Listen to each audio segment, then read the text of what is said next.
ఈ వీడియోలో మనం హిందీ మాట్లాడేటప్పుడు ఎలాంటి మిస్టేక్స్ అవాయిడ్ చేయాలో దానికోసం మాట్లాడుకుందాం. సో ఫస్ట్ ఆఫ్ ఆల్ నేను వెళ్ళాను, మే జాతా, నేను వస్తున్నాను, మే ఆతా అని మనలో కొంతమంది అంటాము, అనుకోకుండా అనేస్తుంటాం. బట్ అలా అనకూడదు. ఎలా మాట్లాడాలో ఈ వీడియోలో మనం నేర్చుకుందాం. నేను వెళ్తున్నాను, మే జా రహా హూ, మే జాతా కాదు, మే జా రహా హూ. నేను వెళ్తాను, మే జాऊंगा.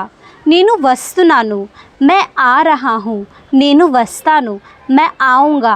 మే ఆతా కాదు, మే ఆऊंगा, మే ఆ రహా హూ అలా అనాలి. నేను చదువుతున్నాను, మే పడతా అని అనకండి.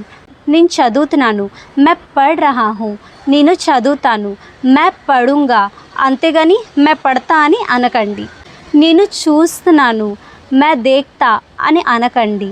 మే దేఖ్ రహా హూ అంటే నేను చూస్తున్నాను, నేను చూస్తాను, మే దేఖూంగా. ఓకే. నేను వింటున్నాను, మే సున్తా అని అనకండి.